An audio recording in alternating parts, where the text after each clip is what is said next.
Okay, so this started out as a real mess. It's been through about 200 drafts to get to the first draft, which you've got now. So I don't really consider a script finished ever. Like I do, like it started out, I was working with a screenwriter called David Blythe in New Zealand, quite well known. He's done the film Death Warmed Up. I don't know if you guys have heard of Death Warmed Up, but David Blythe was the man I was working with, the filmmaker.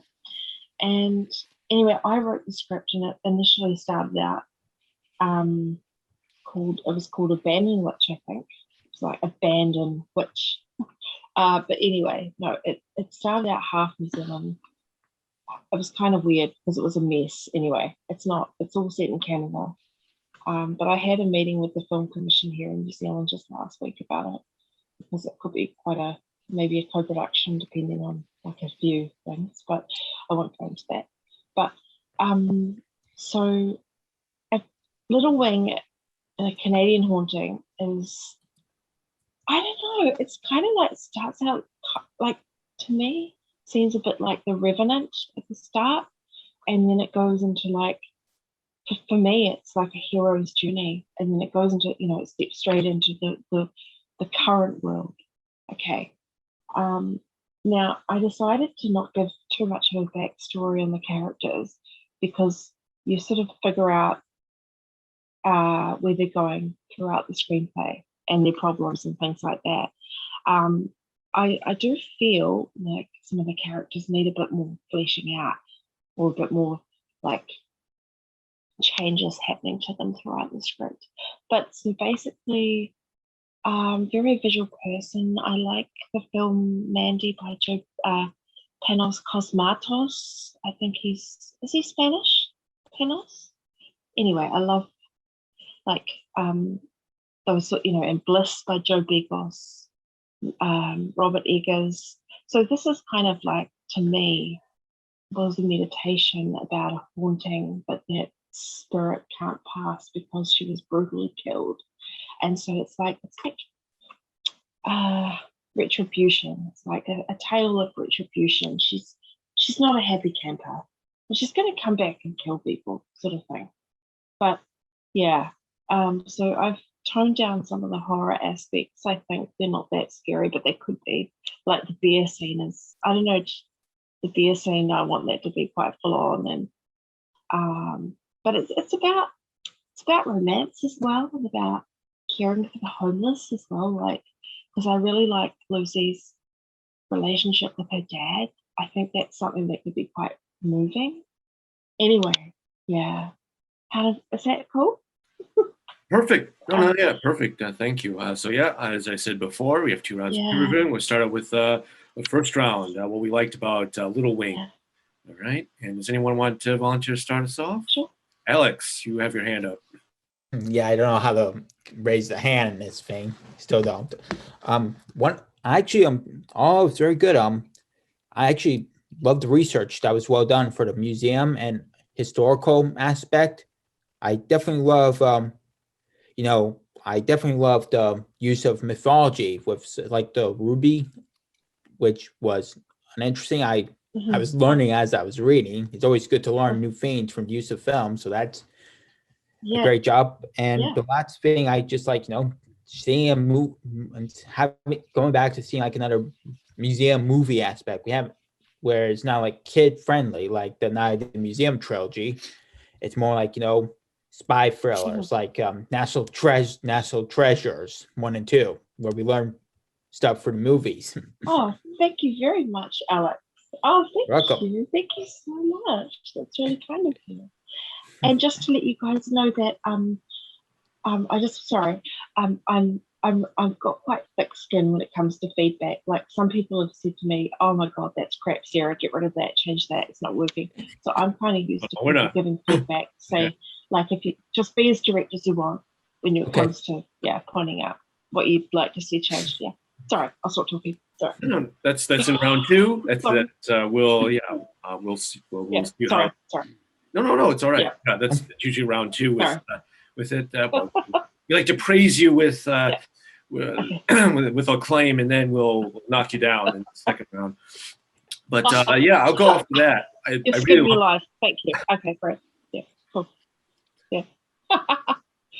well, going off I of just that. want to laugh so badly. I can't. Oh, So going off of that, yeah. yeah, I really love this script. It has great elements of like mysticism and horror and everything. It's like I was constantly engaged. You have great character work with Ty, Lucy, and Walker. It's a great use of flashbacks to give us sort of the backstory behind all this folklore and mythology, and very creepy visuals, especially the way that the professor gets it in the end. It's a really great visual sort of creepiness, and you had a great pace to it. It's 85 pages, but it didn't feel like it. Like you have you have a good rhythm in the script, especially how you divvy out description and dialogue. Yeah, I really do love. Oh, I really do love it. Yeah, this is it's really nice work all around. Yeah. oh, thank you so much. I'll have to tell the Canadian producer what you just said. Oh, wow. That's awesome. Thank you. I really enjoy how you describe the background. I really had a really clear idea how everything looked, and also I praise the pacing, which is very important, particularly when you have professional readers go over it. If you can go through a page quick, that it's amazing. So kudos on that. Thank you so much. Thank you. Oh. I love the story. I mean, I love being introduced to little pieces of history that I had no idea about. And it's sort of like I'm enjoying the journey that Ty is on with Lucy just to solve this mystery. I love mysteries. And when you throw in the historical element of that, I really love it. I love the bear scene when Lewis gets chomped. Loved it. The relationship that Lucy has with her dad. I love Walker, by the way. I think he's one of my favorite characters in all this. He's just so quirky, but so sweet. Yeah. So sweet. He's lovely. So he is, yeah. Great He's job. my favorite too. Yeah, I love Walker. Once he starts talking, I'm ready to burst out laughing. So nice job all the way around. Oh, I just want to burst into tears. He's so sweet. He's so sweet. Yeah, yeah. He's my favorite too. Thank you so much. Wait till after the next round.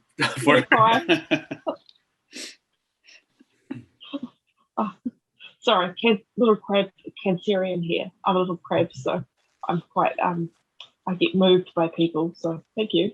Oh, great. Sorry. Anybody else? Thank you so much. Thank you. Well, if you bear with us, we'll be with the second round. Are there critiques, needs for improvement on the script? And so does anyone want to start us off with those? That round? Alex, you want to start us off there too? All right. Sure, why not? Kill two birds with one stone. Just a couple of things. Maybe these are just suggestions, so don't shoot the messenger, as I'd like to say. Mm-hmm. One thing I think is Lucy. I read there's not that much drama. I think maybe I had a little more problem to Lucy life than losing her rent. Like maybe there's more like add a little trouble to her love life with Ty, and maybe also even some trouble with her father as well, Walker, because that sounds too perfect. So maybe add a little more trouble, like a disagreement or something else, and maybe raise the stakes with the Ruby, like add a robbery in the museum and try and create some more tension, like some robberies, because that's always can add more tension. Like there's more backstory to the museum, like make it into a puzzle. Like this Ruby is worthless on its own, but if it combined with its sister's counterparts, trouble will loomed. So make it more like Indiana Jones thing, like a threat to increase the stakes, and more like and I've also more like more secrets to it, like that's been kept. And this is some dialogue on page 13 and 14, maybe like cut down Ty's dialogue a little bit, like because he's giving this long talk, and I was in college student, so I know that there are some students who raise their hands and interrupt, or sometimes even cause a little trouble. So it's always good to like have a little bit of that. That's just a suggestion, but it's just that way you don't bore people to sleep. Yeah. Okay. That's all the suggestions I have. Alex, thank you. That's a very good, important one about his dialogue. So, break up the dialogue with a bit of action. Yeah. Yeah. Interesting. Yeah, that's between page 13 and 14. Make Ty relate. Okay, I've written it down. Thank you. I've written it down. Thank you. Thank you. You're welcome. Happy to help. Brent has his hand up.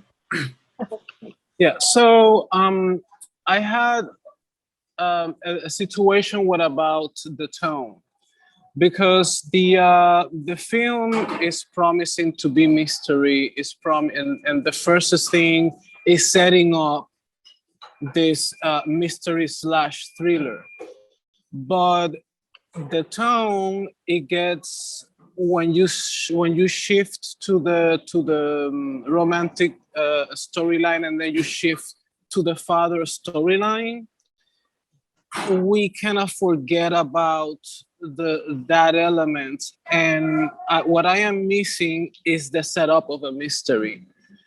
There has to be something that we need to look forward as an audience, and also there has to be a feeling of dread. If the jewel is about a curse, make it, drive it home with that. If you're gonna go more about inhabiting, because I remember one of the first parts she was mentioning about like the spirits can inhabit the body. I was suspecting that there was gonna be some possession, so I was also missing that element. So okay. Yeah, because I think even before page 30, I already knew the whole plot. Like you were putting a lot of things in plain sight, so I didn't have an opportunity to do a discovery. So basically that's the element that. So are you saying that there's a little bit too much exposition, that I need the possession of Lucy, the spirit to possess? You need more of that. You need more of the dread and the build up. Yeah. I mean, you have to have the certain amount of exposition within the first 30 pages to let the audience know this is the world as it is in normalcy, and then you have the inciting incident at the end of Act 1, and that's what puts the ball rolling. And as the plot continues to move forward, you have to continue to increment the stakes, and you have to put things happening in the present that have a correlation with the past. Otherwise, you have the past storyline running by its own, and then you have the present running by its own. And if there's not a clear connection throughout the film, we miss it. It's like we have three different storylines. We have the storyline with the father and Lucy, then we have the murder in the past, and then we have the situation with the robbery. But they're not connecting. There has to be that connection, so there's a purpose for each line.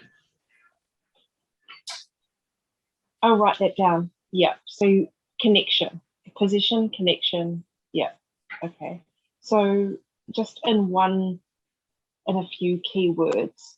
So you want me to fix the tone, the position, and the connection. Is that right? Yeah, because again, if the premise of any genre, let's say like any let's say you're doing a romance, there has to be certain things that you need to hit of that genre. The same with mystery, the same with horror. So that is about the tone. It goes into drama when we're supposed to be feeling, dread. So it's about the tone, and it's about tidying it up those storylines so everything makes sense. Okay, thank you. Gotcha. Written it down. I'm writing everyone's notes down. Thank you. Thank you very much. You're Yeah. welcome, love. Okay, connections. Awesome. Thank you so much. Yeah. Thank you. Sarah, you don't need to write down these notes Lovely. because I'm going to email them to you. It'll be easier. Awesome. Thank Fox you. hunters and fox ranchers. I was getting confused of who is who.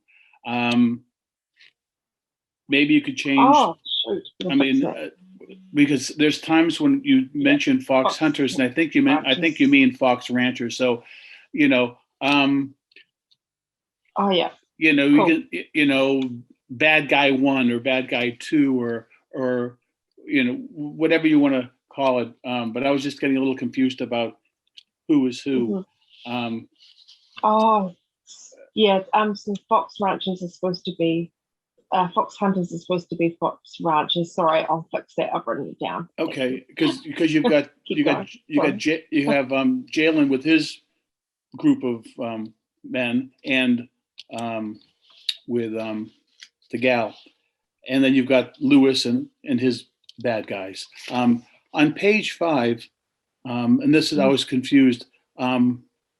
Lewis has Little Wing in his clutches, and the canoe is burning, and Jalen and all of his men have been killed. The next time we go back to the early 1900s, it's on page 14. Excuse me. And now Little Wing is hiding from Lewis, and I'm thinking, how did she get away from him?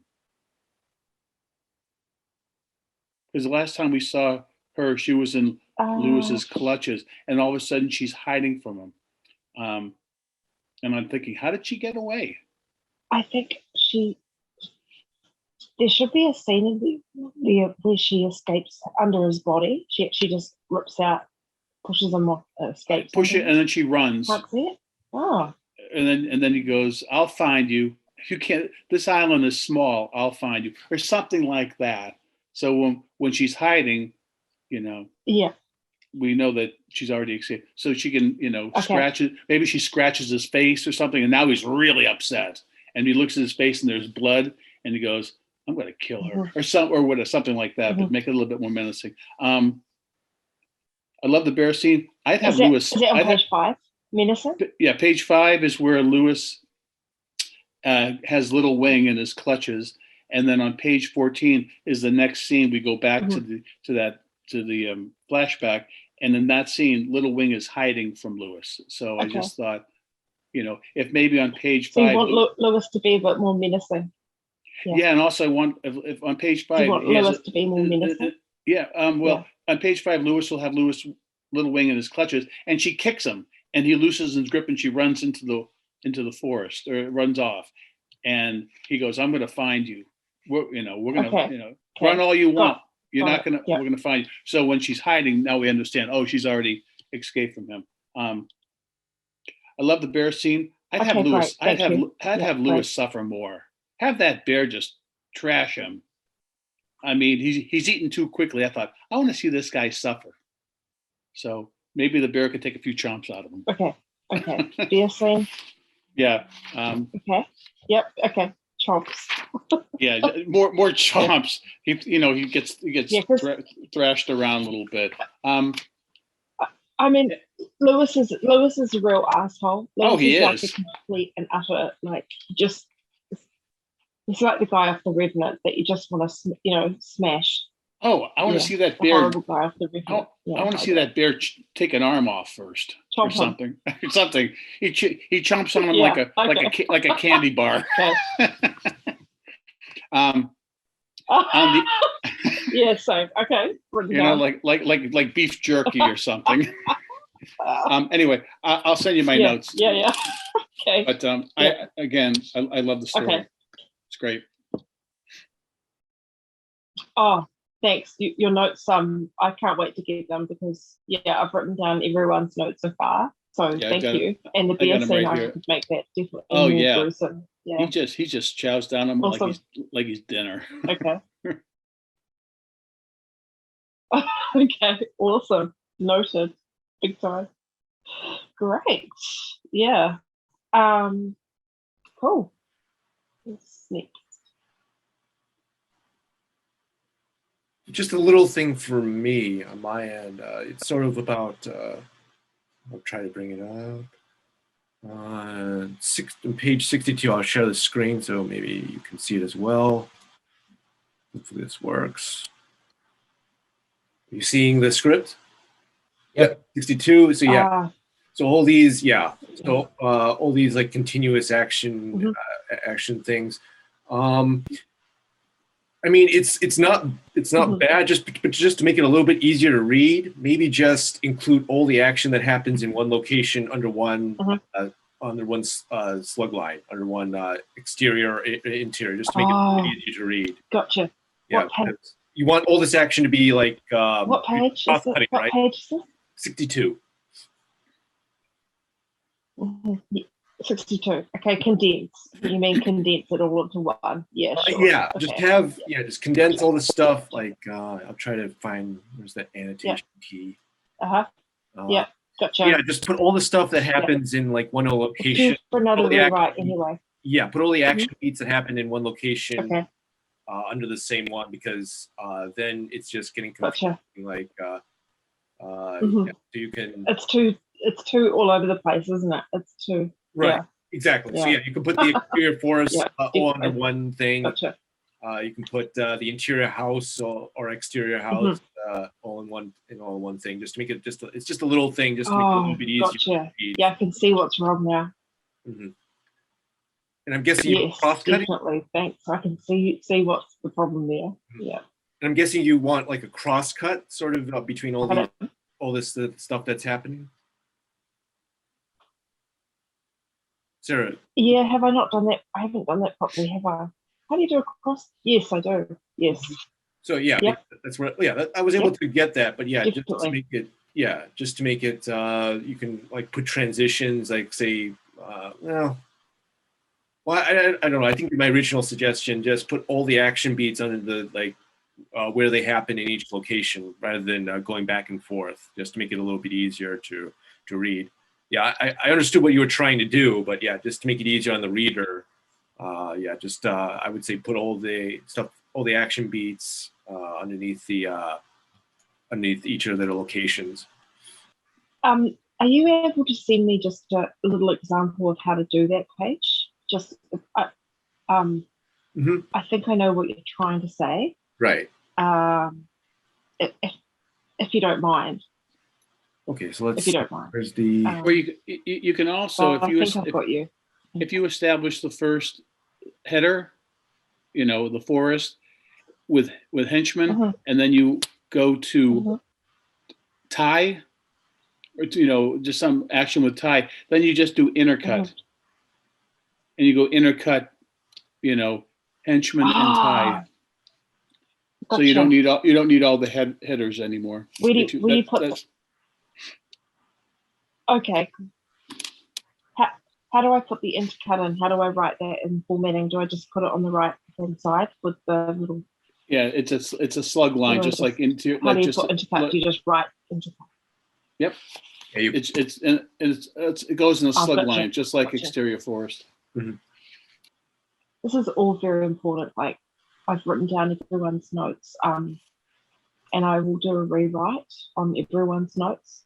Yeah, just not a big massive change, but I'll definitely, take all these notes into consideration I'll probably action all these notes in the next rewrite. Yeah. Oh, excellent. You said you were in the process of trying to get some Canadian producers on board. Yeah.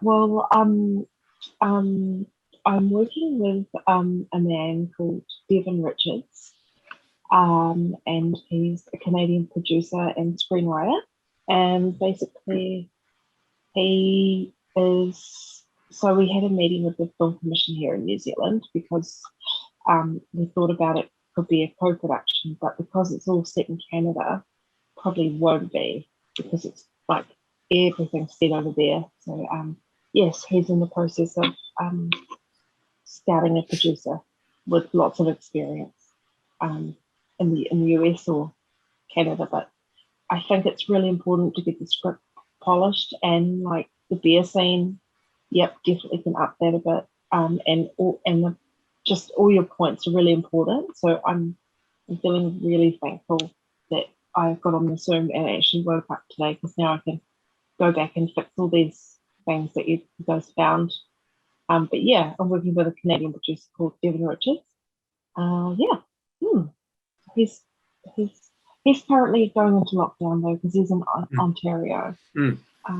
So, but he's very passionate about this project. Yeah, he's he's on board, you know. So it's great to have international people on board. In fact, none of my screenplays are set in New Zealand. There's only one called Tahi, which is Māori, which has got my cousin Tainui Stevens, my Māori cousin, working on that one, and that's based in New Zealand and France. And he did the Deadlands. I don't know if you guys have heard of the Deadlands, but my cousin did that. But that's the only project that's set in New Zealand. All my other ones are set overseas. And Canada is like, I'm so interested in like the history of the native people, especially as well. So, like, I love The Revenant. Has everyone seen The Revenant? I love that so much. We didn't quite catch that. Anyway, yeah. The movie The Revenant, yeah, I love the film. Okay, yeah. Leonardo DiCaprio, yeah. Right, yeah. Right. Yeah. So that's kind of the tone of the first, you know, all the scenes on the island with Little Wing is supposed to be a little bit in that tone. It's supposed to give that feeling, a bit like, not saying it's like just as a reference film anyway for that, but hopefully the Canadian producer, hopefully they get out of lockdown soon, and when we can get the ball rolling in that sense. Yeah. Quite hard. It's important, Sarah, if this is the first time that you're going to be collaborating with a producer or a co-writer, that you have everything in paper, because I think most of us get very enthusiastic about putting something out, especially if it's the first project, and we forget about the business part. And then if your film gets successful and, you know, you didn't read the fine print or you didn't have anything in paper, you know, whoever's going to be an investor, whoever's going to be the producer, they can easily, you know, push you aside or whatever it is. So make sure to have that down. So you are satisfied either with a buyout price, or if you're gonna get royalties or whatever it is, you have to have that in consideration, just in case that in case that the film it is a big success and you don't get a screw up. Yeah. Well, I'm entering quite a few competitions soon with some other projects, which are more developed than this one. Like, the writing is a lot better. So this is my first spec script. So I've got another 5 projects that I've written, almost finished. Helena Forever, which is the dramedy. So the writing keeps improving, I think, a little bit just from writing so much, because I do write a hell of a lot. And but I get you. It would be good to have an agent, but I'm just an emerging screenwriter, so I don't know how to get an agent. I don't think I'm good enough to get an agent at the moment. So I just need to win a competition or something, and then hopefully someone will help me. But it's really not about the money. I just feel like quite, I don't know, I just want to make people smile, and you know, in this cinema, I want people to go, wow, far out. I don't know. It's just, yeah. Anyway, I've taken your notes here about all this, and thank you, because I think it's very important that you know the fine print and you know how things work, definitely in the business side of screenwriting as well. Yeah. So that's really helpful, France. Yeah. Very cool. Looks like you're at a cafe. I've been researching New York as part of Helena Forever. So that's Manhattan is in the screenplay as well. So very different to this one. But it would be great to get an agent. But I just don't know how to get one from little old New Zealand at the moment. So I just need Let's keep in touch with email because I can send you some suggestions on how to do that. I can send you some suggestions. Okay. Okay, awesome. That would be great. Thank you. Yes. Yes, let's keep in touch. You've got my email. My email's there. And yeah, that'd be great. Who's next? Yeah. Does anyone else have any other parting words for the for Little Wing? Scripts? Going once? Twice? All right. Do you guys think it should tidy again? Do you think it needs a tidy? Does it need a tidy up? Or is it looking reasonably tidy? Does it need just another polish? Would help. I personally, I think so. Yeah, I think another. It personally, that flows very nicely. I'm when as I said, it has nice pacing to it. So I mean, but yeah, I think definitely maybe another revision or two, and then I think it's you're looking at something that will be in pretty good shape. But anyway, Thanks, well. No, thanks for submitting your work and being up in the wee early hours in New Zealand over there. And we hope that this helps out and everything. And I hope you can, we will definitely take a revision of this or maybe even see this on the big screen if you are able to actually get this made in the near future. Yes, thank you so much, Jeff. Definitely. Mm-hmm. And everyone can email me if they want and keep in touch. You can add me on Facebook, Sarah Catherine Watson. If you want, whatever. I'm easygoing, quite open to everyone. So. And you've got my email in there, everyone? Mm-hmm. Awesome. We do, yeah. Yeah, if you can be bothered, just if you can be bothered, just send me an email with your suggestions if you can, but I've written them down. I've got a page of writing here, so pretty much. But if you'd like to keep in touch, then I'm on Twitter as well. Awesome. Excellent. That's cool. Yep. Got France. Yep. Excellent. Mm-hmm. Okay. I'll write that down. But so you're free to awesome. Leave, Sarah. I know it's 3 a.m. You want to catch just a little bit of sleep. You're free to leave. Or you're free if you want to comment on Alex's script too, or you can send him via an email. It's up to you. Yeah, I might go back to sleep now. Okay, probably. All right. So thanks for coming. Thanks for coming. And thanks again for your script. And we'll of course take it. Thank you so much, everyone. And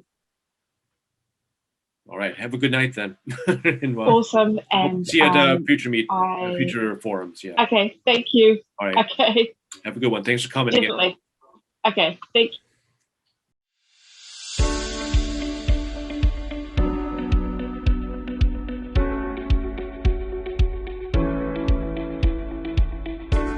So we're on to Alex's revision of Invitation Only, previously Revenge. And I think people are familiar with the format. First round are the positives, and second round are the needs for critique. And does anyone want to start us off with round one of an Invitation Only? Okay, so I'll say that you did a good job of aging up the characters. It's a better setting for, I think, this one than your previous high school setting, and I like that you flesh out Lindsay and a lot of the other characters a little bit more here, and you get to the mansion faster, which was my suggestion, and I think you pace that out to really wonderfully, at least in the first act. They get to the kill house a little bit faster. That's good. And I think you're taking the feedback and everything very well. Good work. And I can't wait for further installments, further acts from this. Yep. Yeah, by the time I send Act 2 and Act 3 will be going for revision, spell checks, grammar, then it should be done. So yeah. Yeah, I jump on what Jeff just said. Much better, much more believable putting him in high school. I like that. And I like the way you're building up to the to whatever's going to happen, which I know something bad's going to happen real soon. So yeah, nice job. Much better. Much Thanks. better. Yeah, by the way, I had to say, Stephen, that I actually like the title Invitation Only much better than Revenge. Sounds more ominous. Yes. Yeah, just to, I want to concur with Jeff and Steven, but first 30 pages, your pacing, um, I think your pace is pretty good, and I do see like an improvement in the grammar, because I know that was something that you worked on. So good job. Thank you, Keanu. You're welcome. And you're doing pretty good handling, like, because sometimes like it's kind of hard to deal with a lot of characters without confusing the reader. I think you do a good job with that. So yeah, it's a good start. Thank you. Okay, yeah. So on 16, Yeah. with the Lindsay and her father Archie. I love little scenes like this. It doesn't, scenes that don't really like advance the plot, quote unquote, and that don't really like give you exposition, but they're just there for characters just to interact. Yeah. Like they're, characters just to be human just for a little bit, rather than just like plot points or character arcs. I just like little scenes like this. It's quick, it's fast. Like you get a lot about the relationship between Lindsay and Archie. But it's just a nice little scene that I like seeing in stories, like in any script. Like just have your characters like be human for a little bit. Yeah. Nice little interaction, quick, nice. It doesn't advance the plot really, quote unquote, but it's just nice to have these little moments between characters. Thank you. So what I was saying is that I really enjoy the LGBT characters, and Thank you. put them up and strong, particularly now because we are looking for inclusivity, particularly in the current era. So congratulations on that. I also enjoy the pacing. It was good pacing too. Thank you. Yeah, because originally I knew I was going to make her an LGBT character because I want to be more included to the LGBT community, and I decided to add African Americans and others into it. But originally Lindsay's girlfriend was going to be white, but after I see like all the watching all the Asian hate crimes, and that really pisses me off, I felt like, what, change it to Asian, I want to be more inclusive to Asian Americans, and I want to say out, spread my voice, also to expand to everyone, because this crime on humanity, it's really not something I want to be proud of. And I just wanted to like be more a diverse filmmaker, tell good stories, but also have diverse characters into it, not just be like all white, all honcho man, straight, all that stuff. No. Yeah, I do want to commend you for that, because like there's a lot of for the past couple of years about people being included. So you making a concerted effort to do so, I want to commend you on that. Thank you, Keanu. Yeah, that's what I was hoping for. So like, not only tell a good story, but add subplots to it that, characters are important. Like everyone has a voice and they should have a role in films. I mean, we're done in the age of white dominant man ruling the world. It should be other people. So, and I try to be like, have not only like a protagonist, LGBT protagonist, but also just to hear people voice. I know a few LGBT friends, and I also know a few transgender friends. Actually, one of my friends from the film club back at high school at Mitchell, they prefer to be called they, but he's now transition. He identifies as male. So I want to add those themes into my film later on. Excellent. Excellent. All right. So what's the negative? Okay, Bring the negative on. Let's make sure that all the praise is done with. So is everyone all right Okay. with round one with Alex's script? Going once and twice. Right. Round two. Anyone want to start us off there?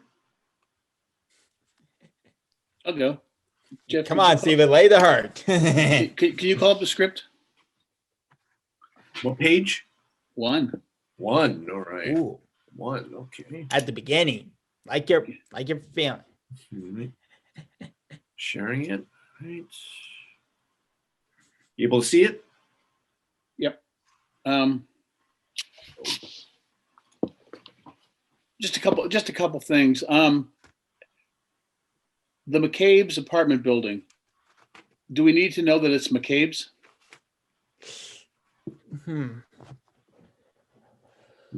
Well, it's going to be mentioned in the later act 2, but I could just get rid of that if you don't think it's worth it at that point. Apartment building rooftop would be fine. Because Okay. again, that's a long header. Okay, get rid of the Yeah. apartment. That No, gets we rid of wanna- McCabe. Yeah, you're expecting a character called McCabe to show up like right afterwards. Exactly. Like, okay, where's Okay. McCabe?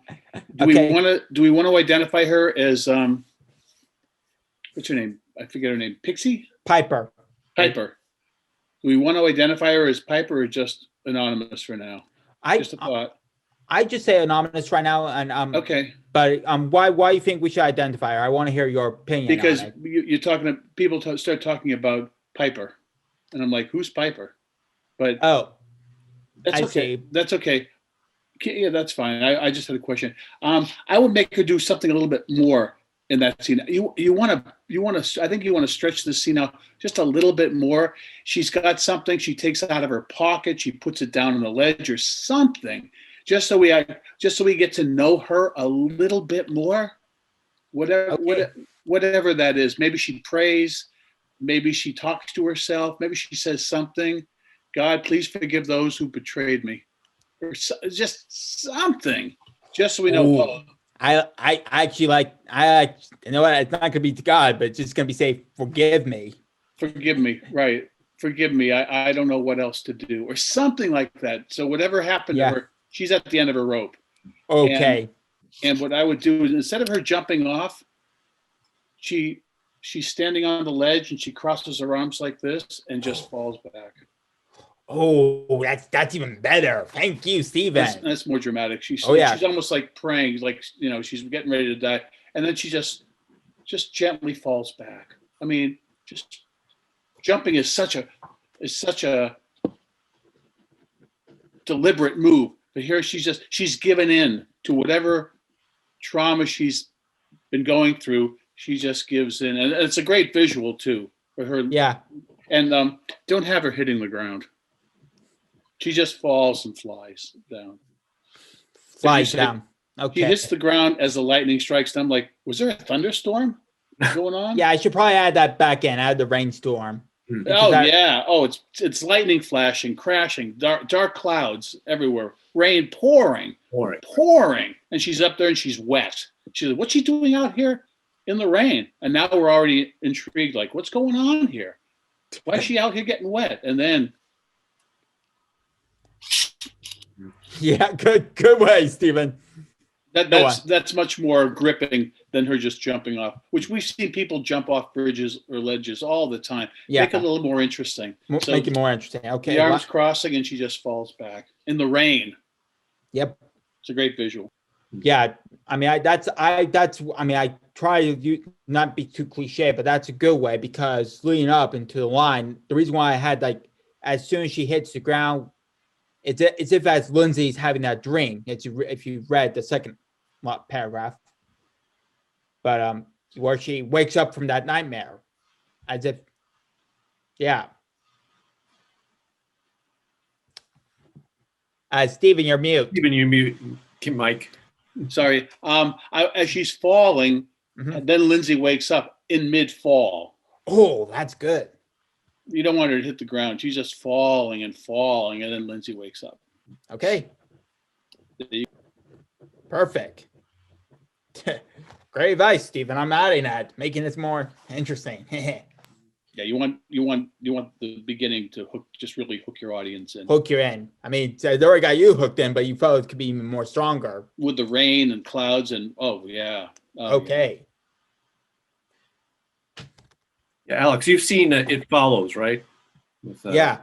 Yeah. So that cold opener, like you don't know anything about that character per se. You just know she is scared out of her mind. Like she is most terrified she's ever been in her entire life. You don't know what it is per se, and then and then the way that ends with the image of her just mutilated, like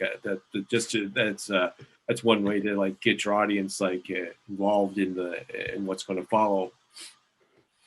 Yep. Great movie. It follows. Absolutely. Thanks. Yeah. Anybody else? I wanted to. Oh, sorry. Go ahead. No, also just I know I praised you in the first round about improving the grammar. Yeah. However, you still have work to go on that. And Okay. and I would say because beginning was like the first 10 pages were, it were decent, but after that, it seemed like it kind of got away from you. Some of the grammar and some of like the formatting got away from you a little bit. Oh. Yeah. So that's one thing to be mindful that I just give an example about professional readers. They could be very stringent about grammar. Like they'll let one typo slide, but once it gets to 2 and 3, then that kind of turns them off. Yep. I'm just throwing that out there, but this is how stringent it can be when it comes to grammar, typos, what have you. So, like I said, continue to work on that. And also, in terms of, I'm not sure if you heard us say this before, but when you have new characters coming in, introduced for the first time, you should capitalize it. Like, for example, on page 9, Luke Miller, I think that's the first time we've seen him. He's been introduced. He's being introduced for the first time. Capitalize Luke Miller. Okay. And this happened throughout the rest of the script where people are being introduced for the first time, but they're not being capitalized. Okay. And there's a couple of formatting things that kind of slows down a read. So just be mindful of your formatting, because there was like a speaking, somebody was speaking, but it looked like a action direction. Oh, Kia. Actually, let me see if I can find it. Yeah. And then the name, somebody's name is Isaac, and you spelled it like you kept changing the spelling of the name. Oh, it's a different way. It was a different way. I've been doing research. What I'm saying is, it's like once you, however you want to spell it, keep it that way. Because it looked like you spelled Isaac one way, then later on you spelled it a different way. Then they kept changing. So just make sure, like, I know pretty much that's a typo. So that's what I mean by just be careful with your typos. Okay. And montage, I don't know if you have Dave Trottier. You can even look it up. You could Google David Trottier, and he talks about how to write montages. I see you have montage here, but it's not really formatted like a montage. So just those little things like street. I'm looking at on page 17. Is that misspelled? So like little grammar stuff. iPhone, it's like little stuff like that. You should just be mindful. Okay. Kenyatta, can you write that guy's name into the chat room? I did already, but I could even send a message to you about some of his books he wrote. You really should. I mean, they don't cost that much. I think it's like $10 or less. All right, wrote 3 books, and it's all about formatting, and he has on the internet, he has a thing he posts all the time on the internet, so I could share that with you. Yeah, you want me to put my email in the chat, or you already have it from Jeff? Everybody have Well, I'll just do it through the meetup. The meetup, yeah. Okay. Because yeah. I mean, yeah, I could do it through that. And yeah, so those are the couple areas that I think you should just take a look at. Okay. All right. So grammar, introduction, keep the spelling the same, and same with the formatting. Right. Okay. Yeah, as always, just make sure your tenses are, because I noticed that too. There were a couple instances where you were past tense, but you were in everything in the script is just always present tense. Because just as a given. Okay, keep it present tense. And I just want to say one thing, and I'm guilty of this too, that when people, like when they go sit down at a restaurant and they're ordering, if I try my best to do this, because it's like your first instinct is to start from your character sitting down and ordering and all that, and kind of rehashing things, like kind of have that exposition. If you could just jump in the middle, like for example, there was a scene, I think they were ordering a Hawaiian pizza. Like, if you could just jump to the Hawaiian pizza, either the waitress is bringing it, and you talk, you have the person name tag on there, because she even had a little screen time. If we could just start there, where she's either delivering the pizza to the table or it's on the table already in the middle of the conversation, because I've noticed that on a few occasions where all that minutia of conversations going on. Yeah. If you could start later on in that scene, you know what I'm saying? Yeah, I know what you're saying. Okay. Yeah, so start the scenes later, like, skip the whole mushy mash and just get the food there. Right, right. And I'm guilty of it too. That's something I'm working on as well. So. Okay. Yep. Thank you, Kiana. That's a good suggestion. So, Alex, let me ask you a question. What is the genre of this film? It's the best way to describe it is it's a horror, it's a mystery murder thriller. Okay. So, because when you're first reading it, or rather the first 10 pages, within the first 10 pages, there has to be the setup of the mystery. It was a really good thing. It started with the nightmare, which it may have been a flashback. So, because it's setting up the murder.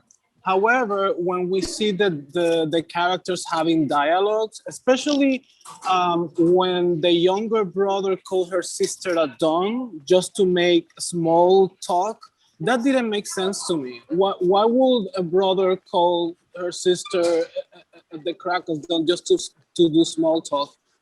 In general, the problem that I had was with the dialogue. I think the dialogue, it was very superficial. It didn't let me know anything about the characters or even give clues to the plot. The only thing that make me go suspicious is when the mother received the letter and she say, oh, the reunions are every 10 years, not every 4. But there is a disconnect outside of that. If, let's say that this is an example because I don't know where you're gonna take the plot, but if this black girl at the very beginning was the ex-girlfriend, for instance, of the protagonist, perhaps there might be some hints to that. And if there was a murder or if there is a suicide, some little hints. There has to be a scope of things for us to discover. Okay, so I see. So bring like hints into it. Yeah, I see what you're saying. Yeah, there were some more there was explained later, but yeah, I should probably bring that up a little bit. Yeah, there has to be, for instance, even when you're having a conversation with a friend, remember that this is a film. So in real life, you can do a small talk in order to catch up with friends. But when you do a small talk in a film or in a series, every single word has to have a meaning. Either the conversation or the actions are going to reveal something about the characters. You know, for instance, oh, I am mad at you, but perhaps the character is winking, letting us know there is a subtext going on. Or if someone mentions someone's name, the other person's going to start to sweat or is going to start to get nervous.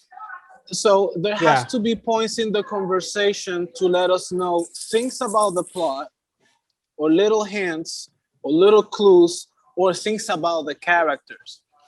And when you go to the event, we have a lot of names. That's gonna be really hard to keep track on who is who. Unless you have characters that are very important to the plot, I will say guy number one or guy number two, or schoolmate number one or number two, unless there is a particular reason or we're gonna spend enough time with them for us to care for them. Because if you're gonna be killing them off, it's gonna be confusing to keep track of who is who and why we should care about X or Y character.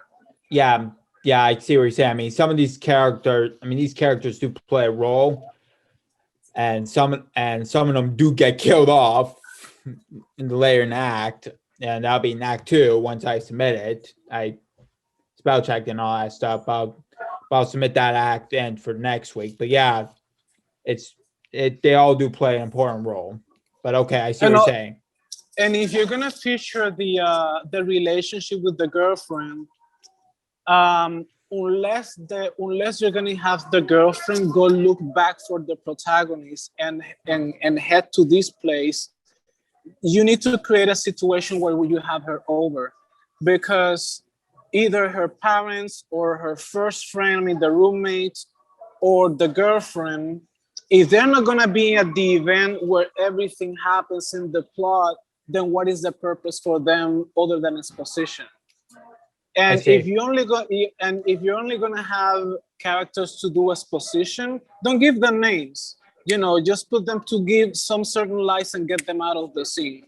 So name people that we need to care about and we are constantly tracking. And if there's a mystery, because you mentioned this is a mystery, you need to be putting clues little by little. So as a reader, I am looking for, okay, who did it? Who is doing this thing? So my mind keeps running and look for who of these people is the real culprit.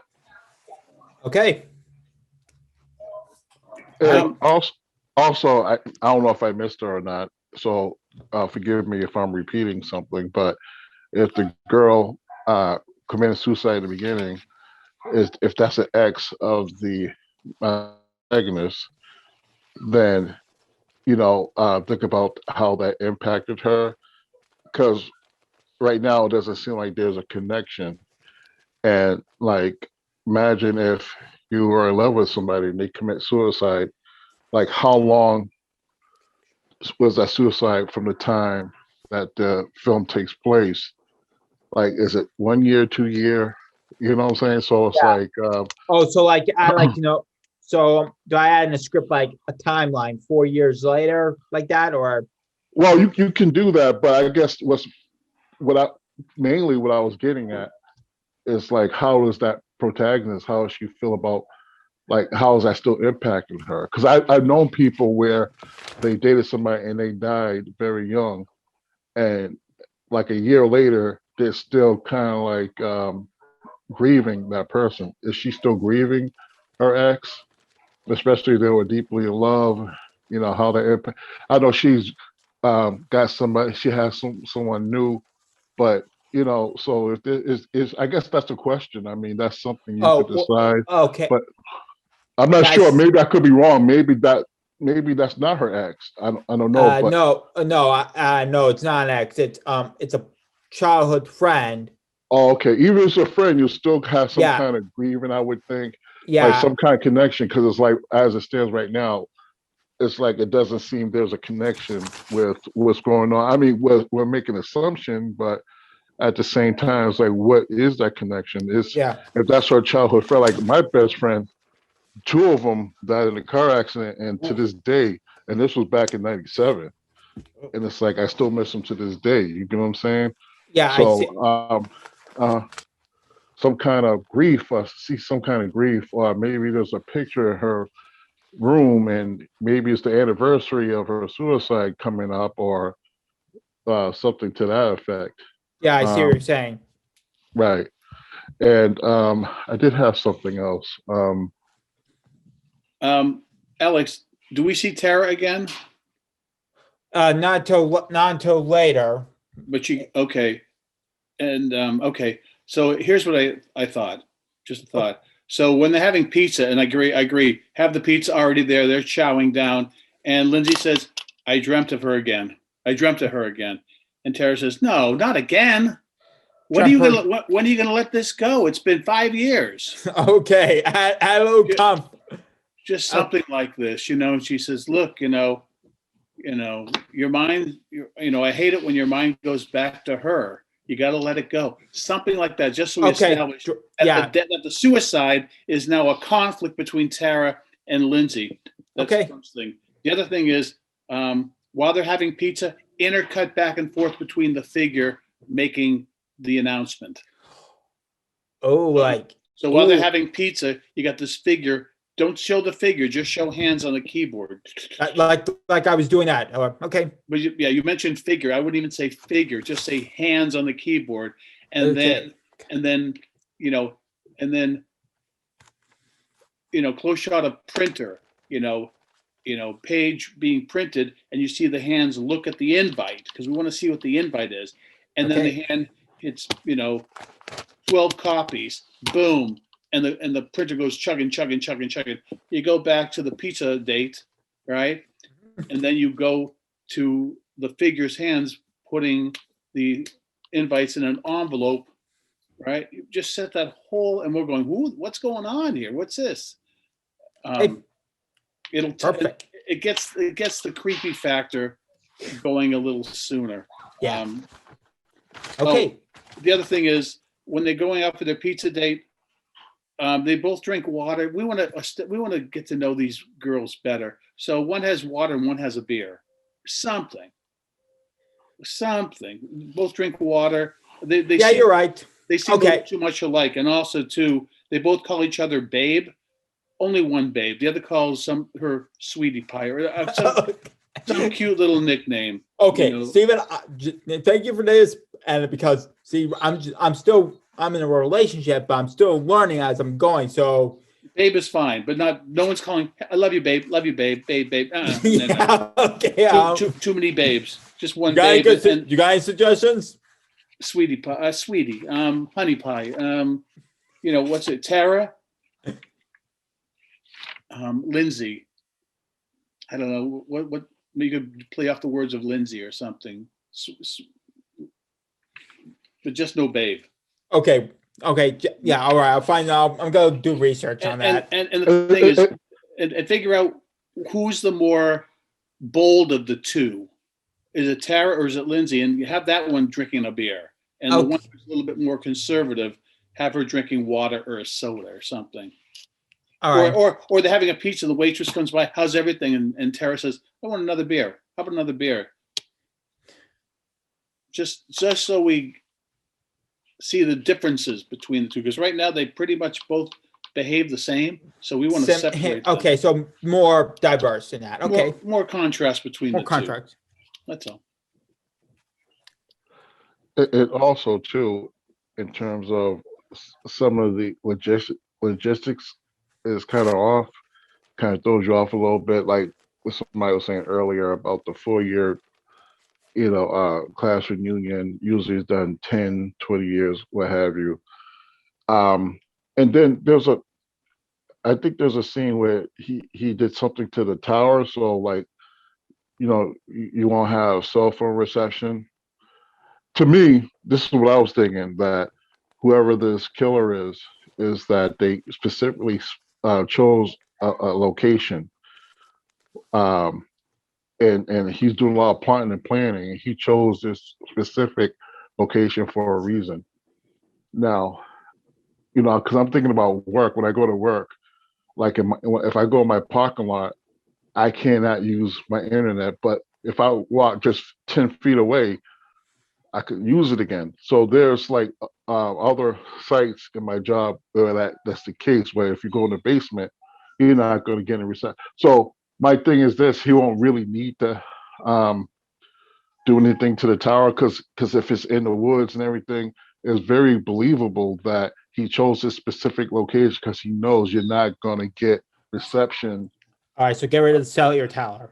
Yeah, yeah. Because I was like, if maybe I don't know if I'm recalling it correctly, but it sounded like he blew it up. Is that's because. Go ahead. Oh no! Blew up. No, I chopped it down. Oh yeah. I remember I blew that up. I was actually thinking about another thing I blew up in the film. Oh okay. Because the reason why I say that because it's like it happened at the same time they're starting to arrive. I was like, wouldn't they notice an explosion? So I was like, you really don't need to blow anything up because it sounds like it's very conceivable that's in a location where you get very poor reception or no reception at all. Get rid of the tower. Yeah, I mean, you can keep the fact that people are trying to make calls and then I get reception. I think that's enough without having to blow things up and people not noticing an explosion nearby. Okay. I am keeping a blow up scene but this is in Act 2. It's actually in a bridge. The bridge been blown up. No spoilers. I thought you had that in this. You have that in this in the script. The bridge, yeah. Doesn't the bridge explode in this one? Yep, it does. At the end. The end, yeah. Doesn't it? Not until it blows up in the middle of Act 2. Okay. Oh yeah. It was in Act that. Yeah. It's in this act. Yeah. Yeah, it's in this act. Yeah, I forgot. Yeah. I'm losing track of things. Sorry, guys. All right.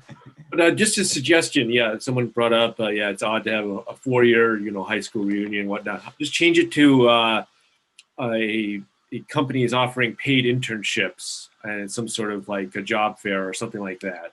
Okay. Just a suggestion. Yeah.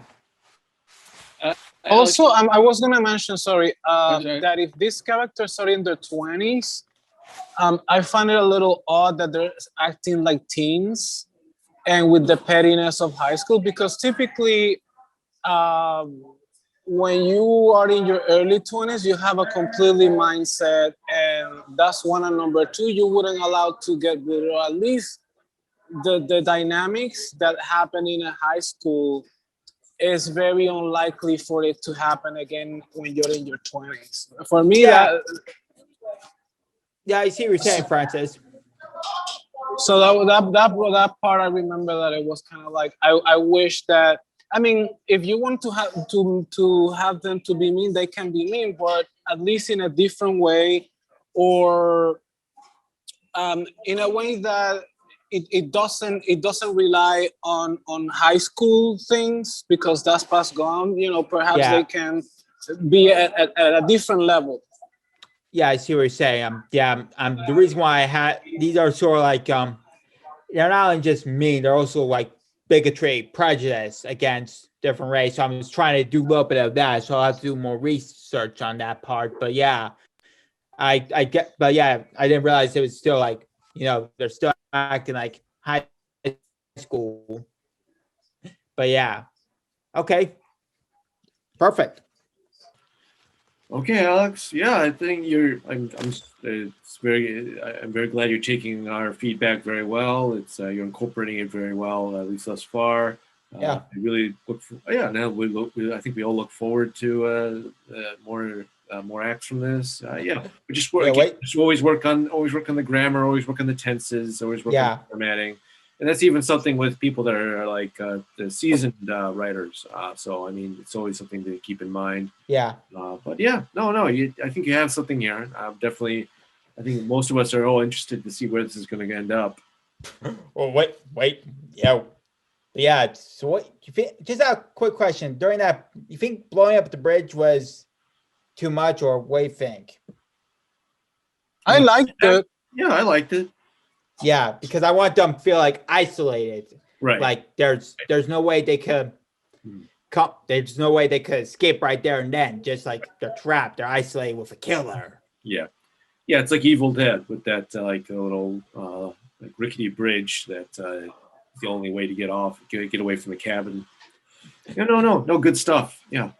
Yeah. And perhaps that is scene when the car is going to go over, and then they maneuver back, and then the guy knock on the window. Perhaps you can have this guy, if perhaps he might be unalive, perhaps or someone who might have been a bully when they were teens, and now they have a different attitude. And so to that characters to have a more an interaction with them. Okay. So perhaps instead of she or of them saving, perhaps he's helped them save, and perhaps in her mind she's thinking, oh, he has changed, and perhaps you can have him then switch sides at the middle of the film.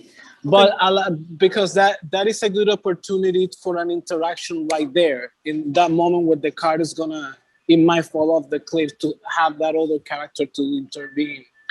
Yeah, that's good. Alex, along those same lines, I'm thinking when they decide that they're going to get away from there, it's at night, right? Yeah. I'd have the bridge just be out. I wouldn't blow it up, because I think you're revealing your hand a little too soon. Just have them, it's dark, and someone says, hey, that bridge looks funny up there, or whatever. And they realize that it's been not blown up, but you can't get over it. It's too precarious to get over it now. Maybe some of the planks have been taken out, or just something. So we're just kind of, so if a bridge blows up, I ain't going back to that house. I'm going down the road.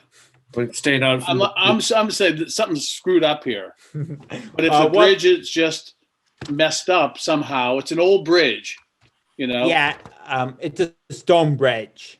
That's the problem. Does it have to be stone? Well, I could change it to something else. Wood. Yeah, change it to, yeah. It's a rickety old wooden bridge. Oh, how about? Okay, then. In that case, yeah, in a lot of horror movies, think about, even we mentioned Evil Dead. That was an old beat up looking bridge. And there's other, that's a trope in horror films. So that's I was trying to do something different, but okay, I'll keep that. I'll steal that trope. Some tropes work. Yeah.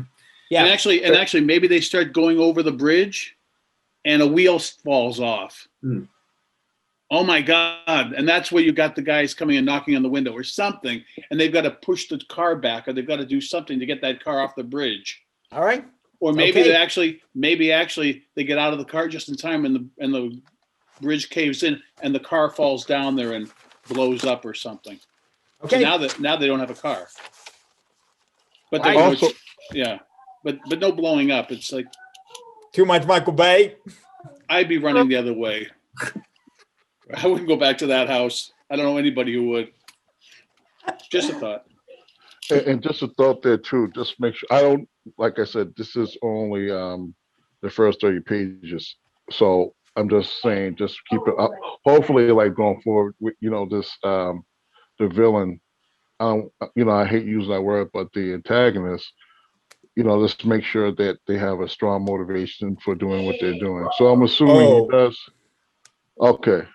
She does. It's more revealed in the second act. Okay. That's why. Okay. Yeah. Okay. I'm just saying, make sure, like, because you want to add some depth to the antagonist instead of just have them be evil for evil's sake. Oh no. This is more. No, because I don't want to give too much of the way. That's why. No, that's fine. That's fine. So you gotta wait 2 weeks. Read the second act, then you understand. Okay. All right. Yeah.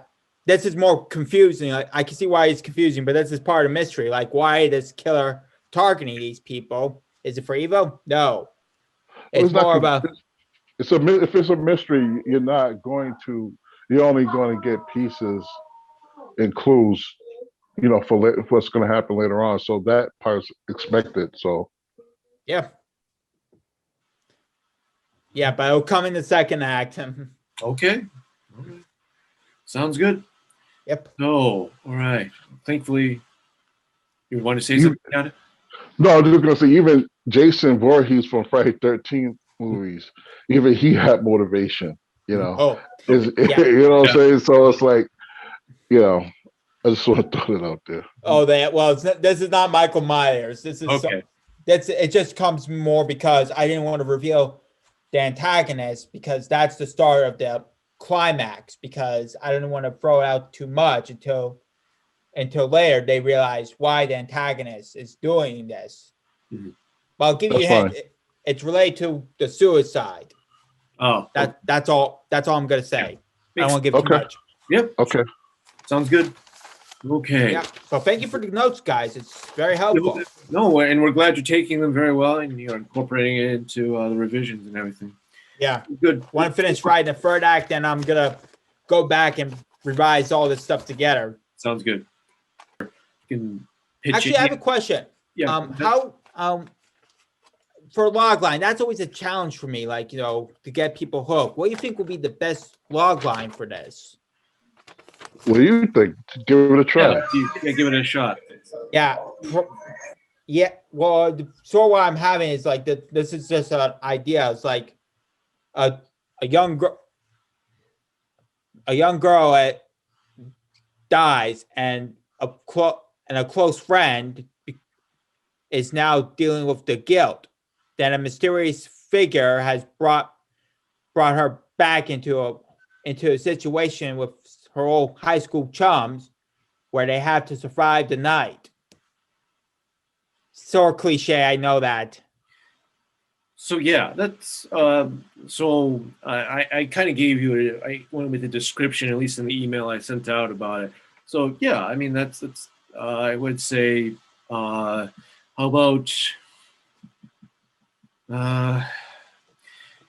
group of young people are tricked into going into the middle of the woods and are I don't know, entangled into a mysterious plot or something. Yeah, I said something up to that end, and at least in the email. So yeah, it's just one or two sentences that just and I think that would help you condense what your story is about.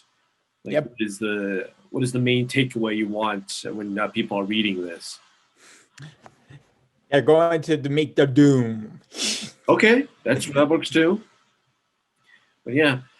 No, yeah, log lines are definitely helpful. It's easy, makes it easier for me to describe the work in the emails when I send them out to the membership, and two, it just helps you condense what your story is about. Yeah, that's always a challenge for me. I mean, log lines is something I could write the story, and I have been getting to beats now, except for this script, I'm starting to develop beats for the other ones. Mhm. It just log line is always, it's always a tricky thing, like how to describe the story. They're not easy. Yeah. Yeah, just make sure you include the protagonist, antagonist or antagonistic force, and a goal. So it could be something like a grief-stricken college student is invited to a high school reunion, and it turns out there's a mystery that she must solve before people stop dying or whatever, something to that effect. And I'm just kind of winging that. But yeah, that's, sometimes you could, like what you just came up with, which is fine. You just have to keep working at it until you're satisfied with it. Yeah. Okay. Thank you, guys. Hey, Alex, I got one for you. Oh, perfect, Stephen. A grief-stricken college student is forced to relive the nightmare of a friend's suicide when she is invited for an all-expenses-paid high school reunion retreat by a mysterious stranger. Oh, that's perfect. Or something like that. Yeah. Not bad. Not bad. That's perfect. Okay. I'll keep toying with it. Keep playing with Yeah, it. just keep on working with it. Keep on working with it, Alex. I'm sure you'll come up with one.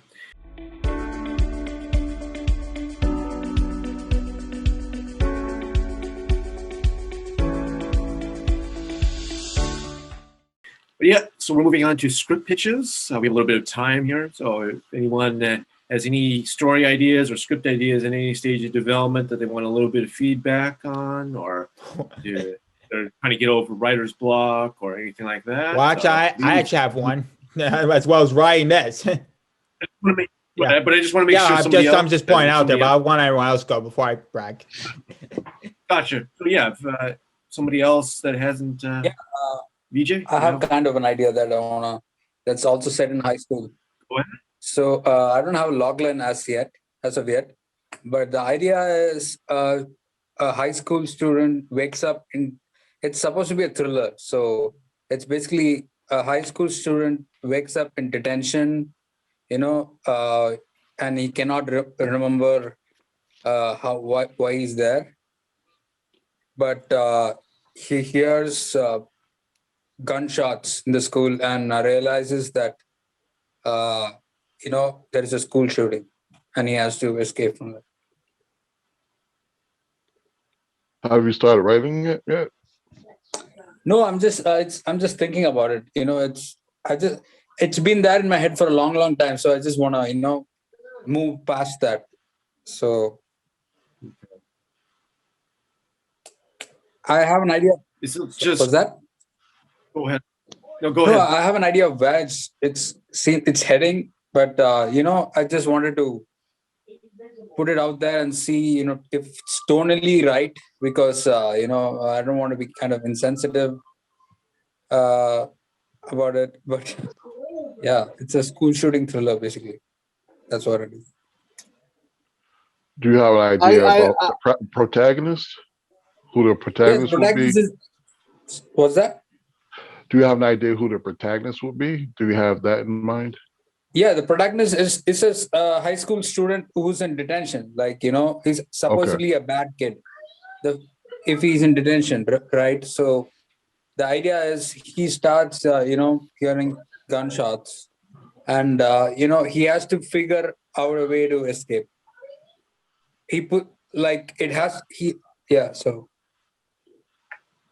So see, I guess that's where you can start with the protagonist. And I know you heard us say this before in past meetups, where what does the person want?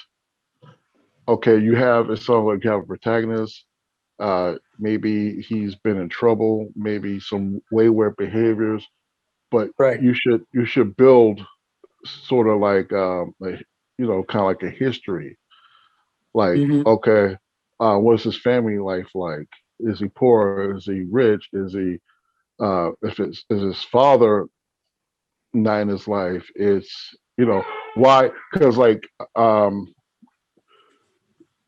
if you work on that piece, right, you could kind of discover, it's like, what does this person want? What does this person?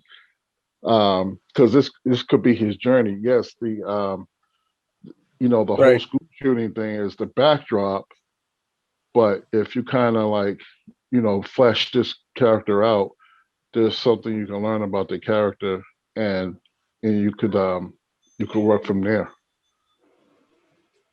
Got it. So let me ask you, Vijay, in terms of I assume this will be a film or a short. When you thought, it's a feature film. Okay, it's a film. Okay, so if it is all about discovering why he's in detention, so from the moment he is aware, is he completely ignorant of everything, or he have a partial amnesia? It is a partial amnesia kind of thing. Okay, so because if let's say if the film is about escaping, I assume that the storyline is gonna happen within hours or within a day, which I think is even a better a better timing, because then you exactly know how many hours you're gonna be working on developing. I will suggest that, because this seems like an inciting incident, that if you start with, opening the eyes and looking and then hearing the gunshot, you can either, let's say that happened in the present, then you can go back to the past, do a flashback bookend, where you start from the second act point and then you go back to the beginning of the first act and explain everything that is happening prior to the incident, and then that will start little by little. You're gonna be revealing how things turn out to be, and then how he's gonna manage. But what is important here is the tone, Yeah. because if it's gonna be adventure, then perhaps you want to remove certain elements from the storyline. But because if you're gonna make it more as a dramatization of something that already happened, then that's a bit more difficult to write, because then you have to really, be looking at every single thing, rather than Right. if you create a story that is based on action. It might be a little bit better to handle and to handle, like, finally escape, because you're rooting for that character so those are the elements. Yeah. So the way I planned it is to have that partial amnesia kind of where am I thing, and he has to piece things together. And we also cut back and forth between his his past. So we finally, there are two, like, back and forth, present and past. So we finally get to know, like, who he is, like, is he a target? Is he a hostage? What's happening with him? So, I'm hoping that would kind of inform who he is. I would suggest a movie. I'm not saying this. I'm not saying copy this movie or anything like that, but it's kind of the same vein. You could kind of see how people handle this subject matter. You could do something totally different, of course, but a movie called We Need to Talk About Kevin. It came out in 2011. Have you heard of this film or seen it? Yeah, I've heard of this film. I haven't seen it. It's on my to watch list. Yeah, definitely watch that. And there's so many ways you can tackle this. And like I said, depending on your protagonist and what the protagonist wants to, what he needs. And it's like I said, it's going to be a journey. Kind of reminds me of like Die Hard, where this guy, he's have this he has his wife and she's stuck in this building, and he comes across where he's, you have this terrorist group and he has to kind of save everybody. It's not quite a school shooting, but it's kind of like the concept is very similar in the sense that so you have both. In both cases you have terrorists. I mean, I don't know, like, is it based on a real life shooting, or is it just the backdrop is just a shooting? It's not like it's just a shooting, right? Yeah, it's not based on anything. Okay, it's not Sandy Hook specifically or anything like that, right? No. Okay, all right. It could be a terrorist attack, right? I mean, he just hears gunshots and gunshots coming towards, and that's automatic gunfire. So he very well could be a terrorist attack, or a school shooting. He just figures it out. It has to be a shooting. Right. So like I was saying, check that film out, and it might give you inspiration. It might give you some ideas. Like I said, it doesn't necessarily have to follow the same, line that that they ventured into. You could do your own thing, but that's what I would suggest. Cool. Yeah, I will check it out. The main challenge would be, the tone, right? Whether how black can I make it, or it's like what is the line that can I show kids getting shot, or just thinking about that stuff. VJ, there's another movie out called Elephant. Yeah, I'd Gus Van recommend Sant, it. right? I'd recommend it. Yeah. I know Gus Van Sant. That is like based on the. That's based on Columbine. Yeah, it's based on. Columbine. Yeah, that is like a it's a hard hitting, intense film. Right. Yeah, I was looking to do more like a, like a thriller, like a Die Hard, as you mentioned it, but without the humor in it.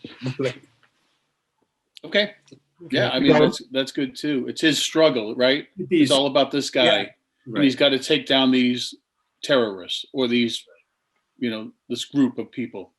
So it's like Right. almost like a teenage it's a teenage Die Hard. Kind of, yeah. I mean, you could pitch it like that. A teenage Die Hard. Yeah, it could be. Yeah, to me, like, because of what's happening, with the Sandy Hooks and all these mass shootings, because if you do like that Die Hard, that's more like an action, whatever. To me, it's more like drama.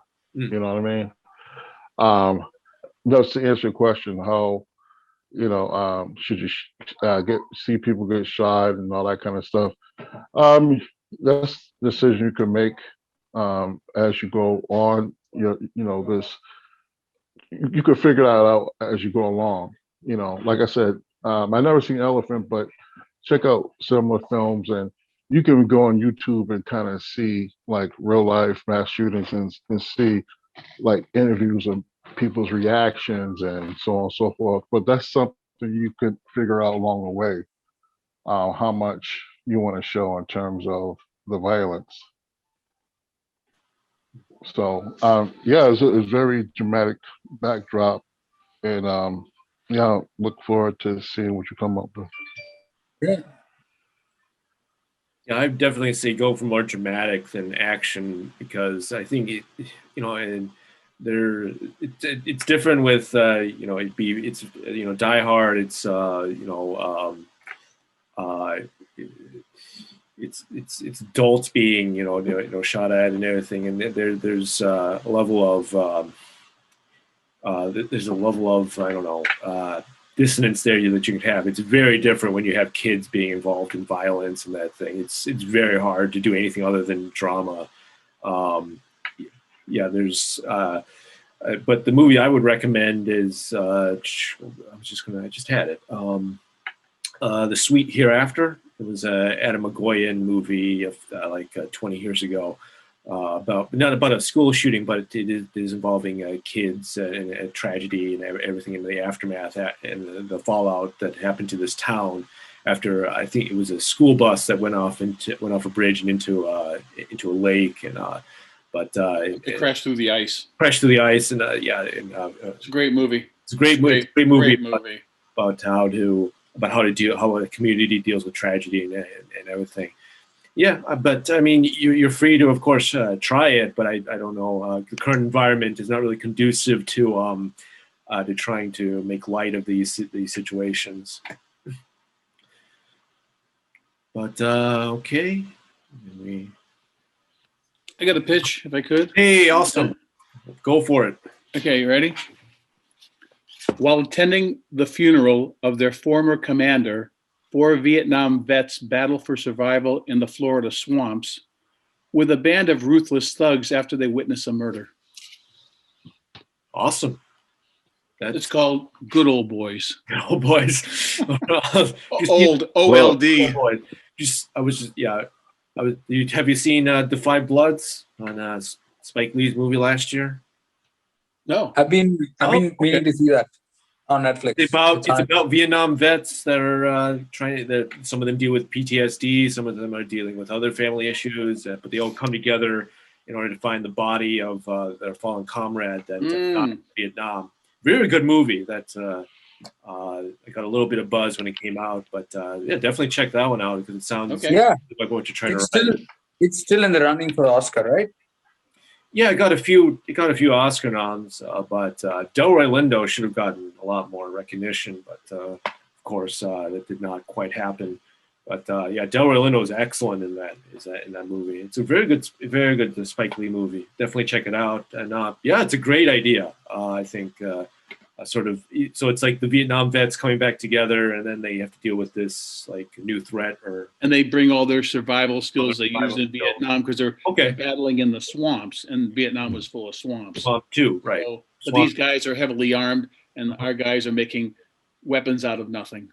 So you're writing this right now, or is this just sort of the Vietnam vets and the I've written it out like a basic outline. basic outline? Basically, his former commander was joined the police force down in Florida, and he was busting this drug cartel down there, and they killed him. So now it's a revenge thing, because now they got the final scene is they storm this drug cartel's Miami compound with all the shoot 'em up and all that kind of stuff. So it's revenge, but also too it's friendship, because all these each vet has it's a little quirky, and they all go by the names that they were given in Vietnam. One guy's Weed because he smokes all the time, and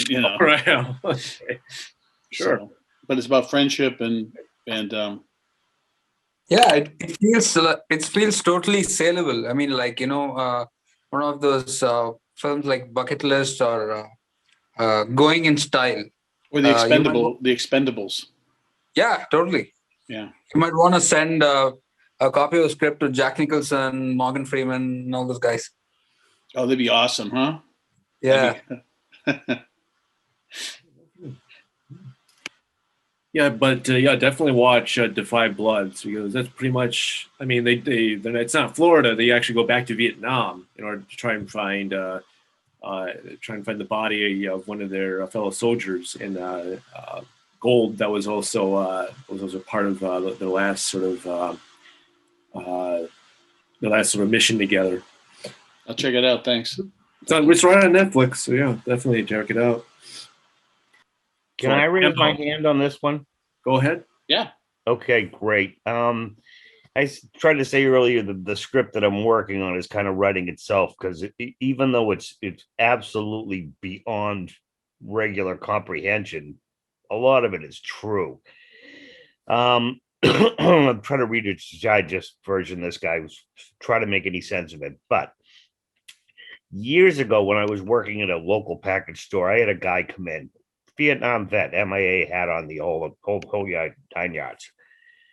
And as I'm working the cash register, he basically turned into me. I was like looking into a mirror. It wasn't quite me, but he was mirroring me. And it turns out he's a sorcerer, and a genuine sorcerer, like as in the Carlos Castaneda tradition. And he showed me some stuff that would basically, what you do is you just shatter all illusions of whatever you held as being real. He was a Vietnam vet. And what I had proposed to do, and what I've written so far, is when I was a kid back in 1969, I was 8 years old, and it was a really traumatic kind of period of my time, my life. The things went on, men landed on the moon. I had just become aware of the cultural shock of Vietnam, and I always had a G.I. Joe doll with me all the time. I went through them like water. At one point in time, my parents and I were at a little place at a restaurant in Marshfield, and there was a big hubbub, and a lady had picked up the payphone, and they were screaming about somebody being shot, somebody being hurt, somebody coming home. And that's when I found out that there was such a thing as Vietnam. And my proposition was, what I've written so far is, while I'm playing with my my G.I. Joe doll at the beach, and he's going through this and he's going through that, so is the guy that I met at the package store, who happens to be the guy on the phone that they're talking about at the restaurant. You follow me now? Yeah. Okay, good. I want to make sure I haven't lost you. So what I want to do is, what I'm working on is tying those events of my childhood, his being in Vietnam at the same time, and then the two of us meeting up along the timelines that we did about 30 years later. So I'm tying in my childhood adventure with the G.I. Joe doll, who happens to be the sorcerer, who happens to show up at my package store, who was actually sent there looking for me because he was shown somehow through a medicine man in Oklahoma that I was playing with the doll that was him. It's a quantum entanglement of timelines and lifelines. That's my pitch. And very difficult parts of it to explain, like what the lines of the universe really look like. when you're shown like, okay, this is all an illusion and this is what energy looks like. How do I translate that? That's kind of why I'm here.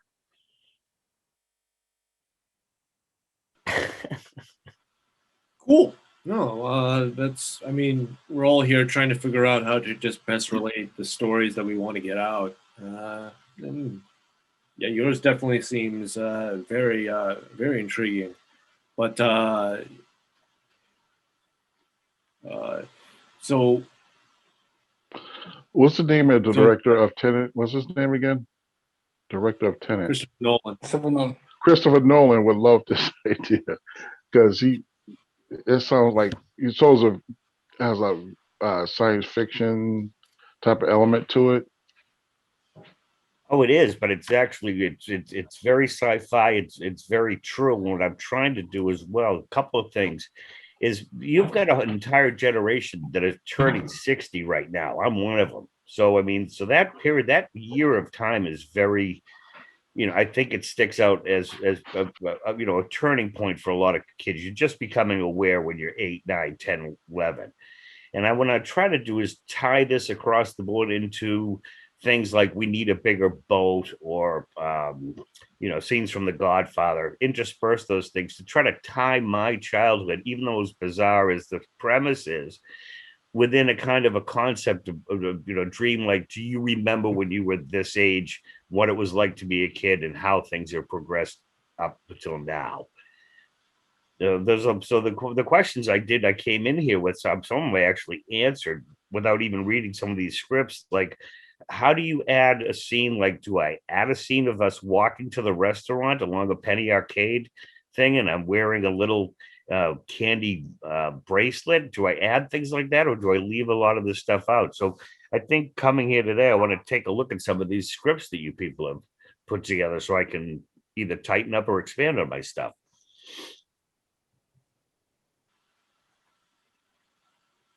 Yeah.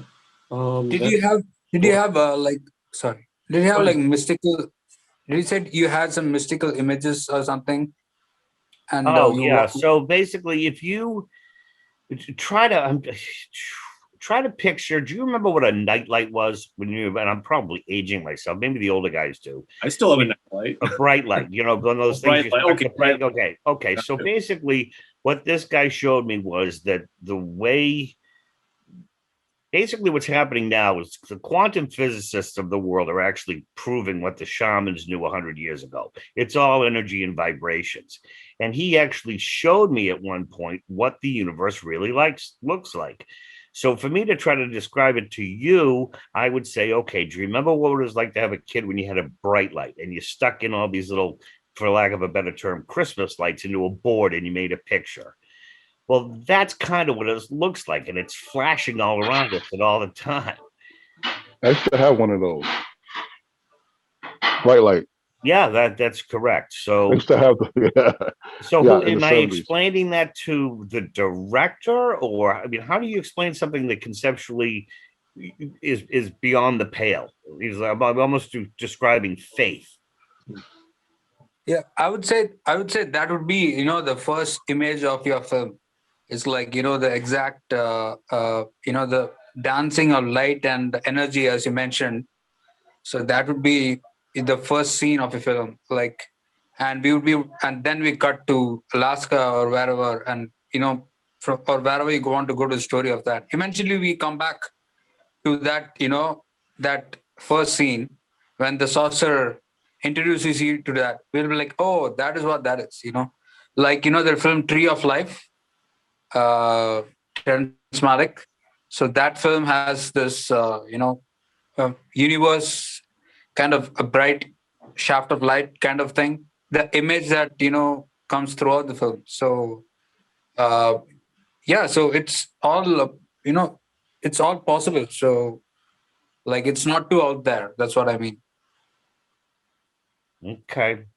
So I could actually describe it on film through the eyes of the kid at the beach before he's even shown by the sorcerer. Okay, I got it. Thank you. Just real quick. I have a short, and okay. yeah. So basically, I have actually plenty of shorts, but specifically this short that I'm talking about right now, he's dating someone, and the protagonist dating someone. So they get invited to this senator's mansion, and the senator's mansion, there's this room where there's a lot of weird art there. And the themes of art is very dark and everything like that. So his idea kind of reminds his idea to even going there, besides being invited to his wife, but he wants to confront the senator about politics. Like he has he has something all written up and everything. Kind of reminds me of when the Bulls went to the go visit the president, and you had Craig Hodges. He slips the president things that he felt an agenda that he felt like that he needs to see to kind of make you know that his community needs help with, right? And he ends up getting uh, ostracized in the NBA and stuff like that afterwards. Well, I guess my point is that kind of reminds me of even Ice Cube now going to Trump, and he went to whatever. So he has all these ideas for the senator to say, hey, this is the agenda that needs to be worked on. So that's besides being invited by his girlfriend. But the only thing is, I would like to know if anybody could point me to like any scripts or movies I could watch, because like I'd never been in that setting before. Like you have the waiters, and you have like the hors d'oeuvres they serve and food they serve. So maybe I'm thinking too detailed. Maybe I don't. Maybe I shouldn't really focus on all those minute details. But like I just trying to discover like certain names of things, like what kind of food they would serve, what kind of drinks they would serve at a place like in that kind of setting. Um, Kind of like those kind of like details. So I was wondering if anybody could point me in the right direction or have any suggestions for me. Trying to think of movies with there are several movies with scenes like that. The sort of fundraiser for our campaign, sort of finance, sort of shindigs and everything. I'm trying to think of one in particular. Well, I mean, for some reason, the one that's only coming to mind is in The Dark Knight with Harvey Dent's fundraise campaign thing that Bruce Wayne puts on. Right. And then the Joker crashes it. So right, I remember that. Yeah. Yeah. Okay. I mean that's. I mean, yeah, something really fancy like shrimp cocktails or caviar or something like that, in order to really like convey like the richness or the opulence, that sort of thing. If that's what you're going for. Right. And yeah, and things get darker than he he anticipates. Mm-hmm. Yeah, there's a lot more nefarious that's going to happen to him. So yeah, because I wasn't sure. It's like I feel like I'm getting stuck, because it's one thing to be somewhere and you make large observations, and it's just kind of I guess get a little bit insecure, because I'm writing about some place I've never been in a mansion like that. You know what I'm saying? And Gotcha. I've been in that atmosphere, so kind of like so that's why I was asking for suggestions, because I was even thinking about certain movies like those old school, like not old school movies, but kind of like those Asian Innocence and stuff like that. Mm-hmm. I can't find the scripts for those. I guess they're not available. So that's why I was asking for. Maybe I shouldn't worry too much about those minute details. Yeah. Maybe I could do the first draft, and then if I have to. Yeah. I think that's stuff you can fill in. Worry about the story first, unless it's a drink or a cocktail or a dessert or an entree that has relevance. Otherwise, It's caviar and champagne. Caviar, champagne. Caviar, champagne. Waiters and tuxes. Waiters and tuxes. Something like that. Hors d'oeuvres. Yeah. Madam, and they all say madam. Madam, would you like another martini, madam? Very good. Very good. It's all sirs and madams. Yeah. Right. Okay. Okay. I think, yeah, Well, the reader will get the idea from that. Yeah. Okay. So I'll just write it as best as I can, and then I'll probably present it. Maybe I could get feedback on, if I need to add stuff later or correct things. Actually, I guess I'll go that route. What movie just came to mind is Trading Places. I was thinking about that too. Because you got the Eddie Murphy character who's totally foreign to this way of life. So he's learning as we're learning. So right. I would check that out.